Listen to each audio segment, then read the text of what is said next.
bà lại lang câu rồi ly sạch phèn ní một tờ win red tới đâu nè tập đại zero match zero win red tem rồi anh ấy cái line loading gameในក្នុង test server គឺថាមើលទៅផ្លាយភ្នែកខ្លាំងមែនតើអ្វីដែលសំខាន់យើងអាចធ្វើការដាក់ emoji ឌឺទៅកាន់ enemy បាននេះតែកភ្លៀងមីយ៉ាមួយផ្លាប់មួយមុខគួរឲ្យស្រឡាញ់មែនតើខ្ញុំបាញ់បេះដូងទៅគេអត់បានមានតែដាក់តែកភ្លៀងបណ្ដោយទៅនៅក្នុង test server នេះអត់សូវមានមនុស្សលេងប្រហែលទេភាគច្រើនគឺ bot សូម្បីតែគ្នាខ្ញុំនិងគ្នា enemy ក៏សិតតែ bot ដែរមនុស្សតែខ្ញុំម្នាក់ទេដោយសារតែ rank ខ្ញុំនៅក្បាលប្រពែឡើយនឹងមានតន់ឡើងដល់ mythic ឬក៏ epic ណាធ្លាប់តែ hero ដែលមាន skin នៅក្នុង VR rank ដល់ទៅពេលឥឡូវមកតែ hero ដែលអត់ skin នៅក្នុង VR rank រៀងពិបាកលេងតិចព្រោះយើងធ្លាប់តែអួត skin ដល់ទៅពេលអត់មាន skin អួតគេអញ្ចឹងវាប្លែកភ្នែកធ្លាប់គិតតែចង់ down កម្មវិធីយកមក hack skin លេងប៉ុន្តែខ្ញុំគិតថាបើនឹងប៉ះពាល់ដល់ account ធំរបស់ខ្ញុំ account ធំរបស់ខ្ញុំនឹងបុកលុយច្រើនសងប់ហើយលេងសុកស្រាប់តែគេ burn នេះងាប់បដៅអញ្ចឹងយកអត់ហ៊ានទេយកអត់ហ៊ានបន្ថយបន្ថានទេទោះបីជាមានគេប្រាប់យើងថា down មកអត់អីទេអានឹងគ្រាន់តែ hack skin ធម្មតាតា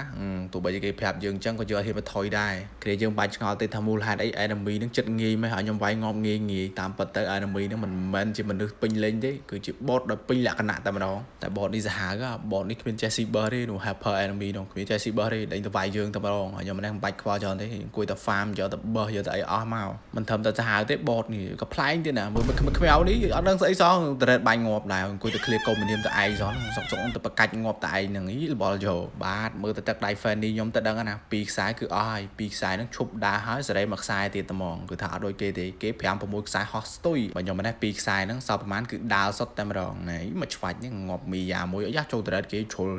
លខ្មៅ bot នេះមិនធម្មតាទេហើយតែពេលវាយគាត់បោះឆ្មាមកដែរឆ្លាតមែនតើចេះបោះឆ្មាចូលត្រេតទៀតកាត់បុកយើងណាតែវាចេះសំណាងថាយើងគិចផុតហើយយើងគិចផុតហើយយើងឆ្លៀតដើរចូលឆ្មាគាត់ទៀតកុំឲ្យគាត់អន់ចិត្តអីចឹងណាថាបោះឆ្មាមិនត្រូវយើងណាបាទនេះជាប្រវត្តិសាស្ត្រដែលយើងយក hero ដែលមិនចេះលេងហើយស៊ីសាវែកនឹងនៅវគ្គ bot ទៀតអញ្ចឹងគឺមិនធម្មតាទេហើយសួរមើលពីណាគេធ្វើដូចខ្ញុំគ្មានទេអត់មានពីណាមួយធ្វើដូចខ្ញុំបានទេ